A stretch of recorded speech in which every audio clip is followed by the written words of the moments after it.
अपने घर से वो वतन की हिफाजत करता है, दूर कहीं अपने घर से वो वतन की हिफाजत करता है, अपनी माँ को अकेला छोड़ वह भारत माँ की रक्षा करता है। रखकर पत्थर दिल पर अपने सब रिश्तों के मोह को वह त्यागता है, रखकर पत्थर दिल पर अपने सब रिश्तों के मोह को वह त्यागता है।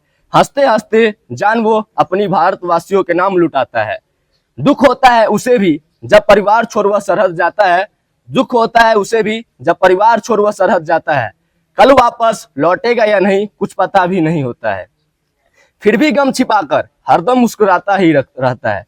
तिरंगे में लिपटे वो एक दिन, तिरंगे में लिपटे वो एक दिन, यही सपना उसका होता है। सत सत नमन तुम्हें वो धरती के लाल, तुम्हारे वजह से चैन की नींद सोता है सारा हिंदुस्तान। आप सभी को कारगिल विजय दिवस की हार्दिक शुभकामनाएं। जय हिंद, जय हिंद। आदरणीय डायरेक्टर सर, आदरणीय वार्डन सर एवं शिक्षकगण एवं मेरे प्यारे प्रिय मित्रों, आज जैसा कि हम लोग यहाँ पर 26 जुलाई 2025 को कारगिल विजय दिवस मनाने के लिए एक साथ एकत्रित हुए हैं। आज मैं आप लोगों के समक्ष उसके बारे में कुछ बताना चाहता हूँ। जैसे कि हर साल हम सब 15 अगस्त को स्वतंत्रता दिवस और 26 जनवरी को गणतंत्र दिवस मनाते हैं, क्योंकि इस दिन हम लोग इन वीर सपूतों को याद करते हैं जो भारत के आज़ादी के लिए अपने प्राणों की आहुति दी। जब हमारा भारत देश आज़ाद हुआ तब भारत की स्थिति बहुत ही नाजुक थी। भारत पूर्व से चीन और पश्चिम से पाकिस्तान से घिरा हुआ था। उसके बाद हमारे भारतीय सेना ने अपने वतन की सरहद को बचाने के लिए कई सारे युद्ध लड़े, जैसे कि 1962 में हिंदी चीनी युद्ध, 1971 में पाकिस्तान के साथ युद्ध, 1999 में कारगिल युद्ध, जिसमें कारगिल युद्ध बहुत लंबे दिन तक चला। इस युद्ध में शहीद हुए वीर सपूतों को याद करने के लिए हम हर साल 26 जुलाई को कारगिल विजय दिवस मनाते हैं।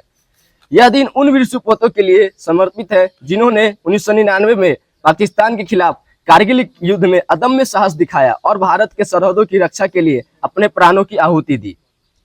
कारगिल युद्ध भारतीय सेना और पाकिस्तानी घुसपैठियों, जिसे पाकिस्तानी सेना का समर्थन प्राप्त था, उसके बीच लड़ा गया। यह लड़ाई मई से जुलाई 1999 तक जम्मू कश्मीर के कारगिल सेक्टर में हुई थी और 26 जुलाई को भारतीय सरकार ने आधिकारिक रूप से विजय की घोषणा कर दी। इस दिन को मनाने का उद्देश्य सिर्फ शहीदों की श्रद्धांजलि देना, बल्कि देशभक्ति की भावनाओं को मजबूत करना है। अब मैं आप लोगों को बताना चाहता हूं कि ये कारगिल जो युद्ध हुआ उसका क्या कारण था। हालांकि यह युद्ध एलओसी के आसपास लड़ा गया, जहां अक्टूबर से अप्रैल तक ठंडी अपने चरम सीमा पर होती है। वहां पर इस समय जीवन यापन करना बहुत ही मुश्किल होता है। उस समय पाकिस्तान तथा भारत के बीच यह संधि की गई थी। इस दौरान दोनों अपने पोस्टों को छोड़कर अपने वतन वापस चले जाएंगे। अक्टूबर 1998 में भारतीय सेना ईमानदारी पूर्वक पीछे हट गया, लेकिन पाकिस्तानी सेना अपने वतन वापस नहीं गया। उसके बावजूद वे आगे बढ़कर हमारे पोस्टों पर कब्जा कर लिया।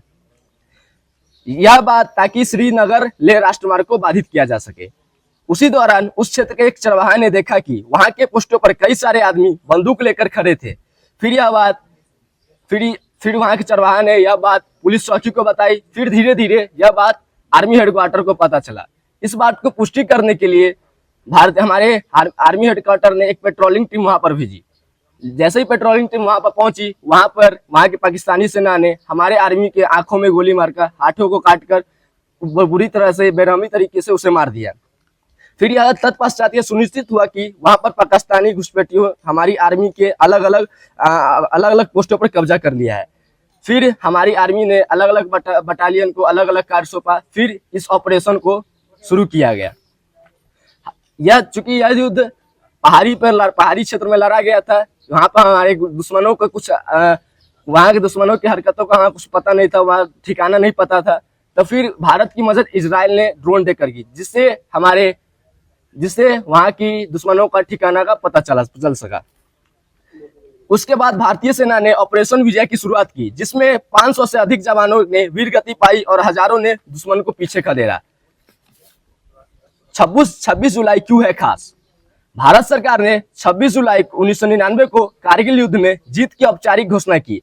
इस दिन भारतीय जवानों ने दुश्मन को पूरी तरह से खदेड़ दिया और कारगिल की चोटियों पर फिर से भारत का नियंत्रण में ले लिया। तभी से 26 जुलाई को कारगिल विजय दिवस के रूप में हम हर साल मनाते हैं।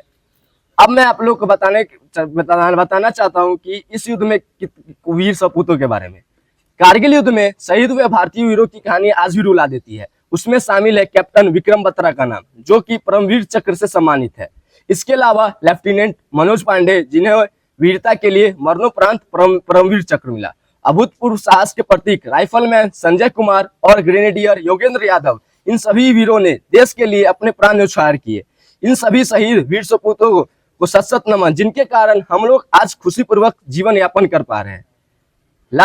अंतिम में मैं इस भाषण को विराम करने से पहले एक शेर सुनाना चाहता हूँ।